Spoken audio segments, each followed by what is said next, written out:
zeroing out SNAP, we took them to court, we won. Now we're just fighting over what the remedy is going to look like.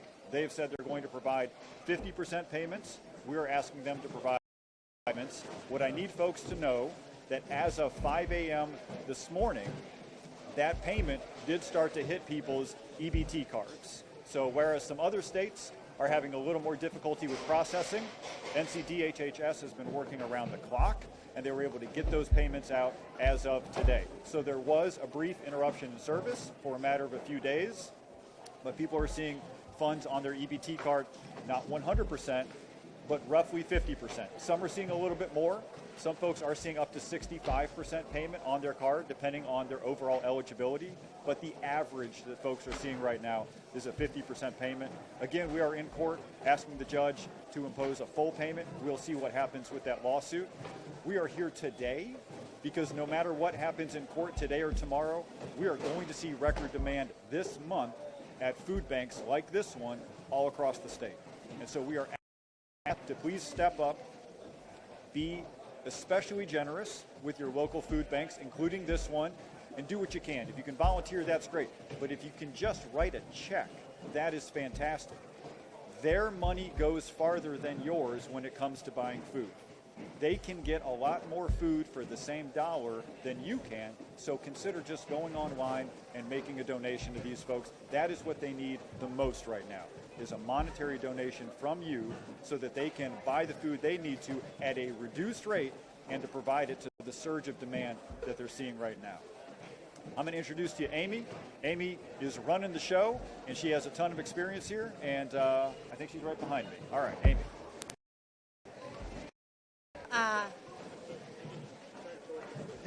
Okay. Unfortunately, even before this shutdown, we were seeing record-breaking numbers.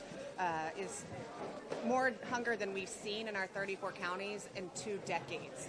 And now this has been an added level on top of that. Our partners were reporting before the shutdown, they're seeing anywhere between 20 and 60% increases month over month. And now we have our federal employees who have not received paychecks that may be accessing the system for the first time, and our SNAP beneficiaries who now thankfully have received partial benefits, but the reality is we know most of those SNAP benefits don't meet the needs for the full month. So if you are in need of food, there is food for all. We have 700 partners throughout our 34 counties.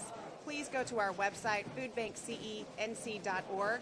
On our food finder, you can put in your zip code and find the pantry locations closest to you as well as their hours so that you can get the support you need. We know how difficult it is to ask for help, but we are here to partner with you, all of our neighbors, no matter what during this time.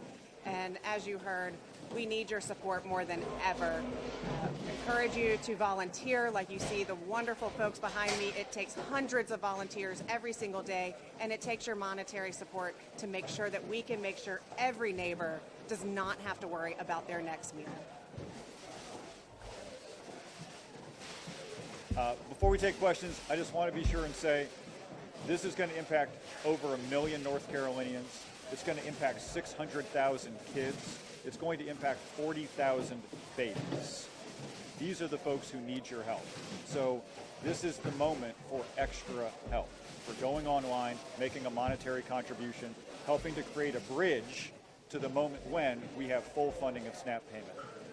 And now have questions.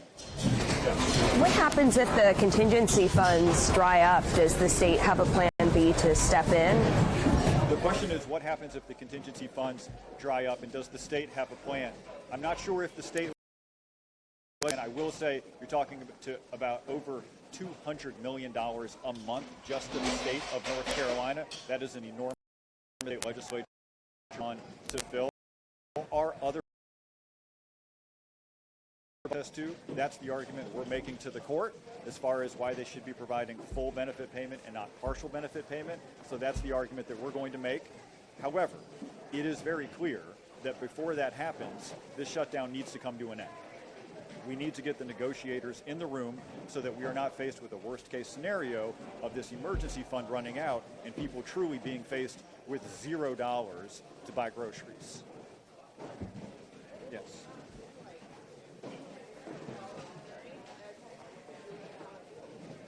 So I've spent some time this morning helping out with the volunteers, and I got to say, if you've never volunteered at a food bank, it is a wonderful experience. They're playing great music. They've turned it down for us so that we can have this conversation. But the energy is high. The morale is high.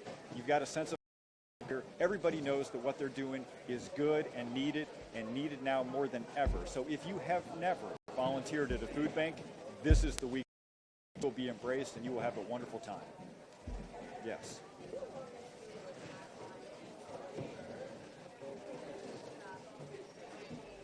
Yep. Yep. The question was about basic timeline over the last 10 days. So basically, we heard about 10 days ago from the Agriculture Department that as of November 1, they would be zeroing out payments. We filed a lawsuit before that deadline occurred, and we got the court to rule right at that deadline that they needed to provide as much payment as they could with their emergency fund. They said the most that they could do was 50%. That was a few days ago. Now we are back in court asking for full payment. To get your reaction to some new update that came in this morning, the Trump administration asked for an emergency pause in order to fully fund SNAP, saying they could pull from those contingency funds, but not necessarily for that child nutrition program. Do you have any thoughts on that? I think they're on the wrong side of this issue. I think most people understand that we're talking about 600,000 kids and 40,000 babies just in North Carolina, that you really need to do everything that you can do. And I think we're going to have a strong argument.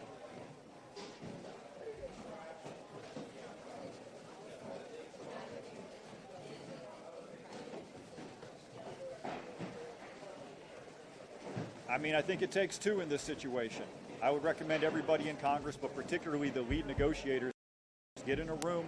You need to figure out what it's going to take. No one's going to get everything that they want, but we have to bring this shutdown to an end. If we don't, and this emergency fund runs out, we're going to have a massive hunger problem, especially among young people in our state. Yes.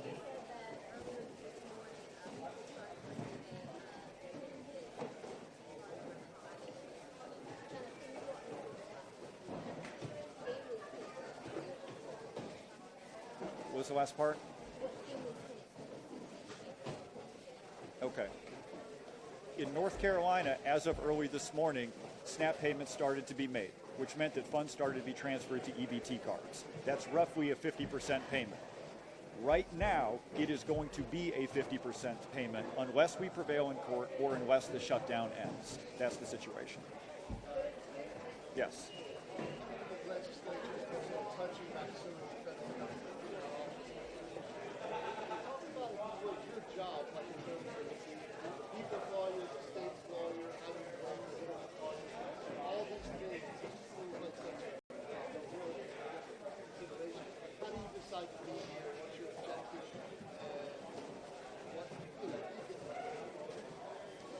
Being Attorney General is a nonpartisan job. It's basically a law enforcement job. So if somebody breaks the law and it hurts the state, I'm going to take them to court. In this situation, the Agriculture Department broke the law by not using their emergency fund that Congress gave them for situations like this. So we took them to court and we won. It's an objective criteria. It's not a political criteria.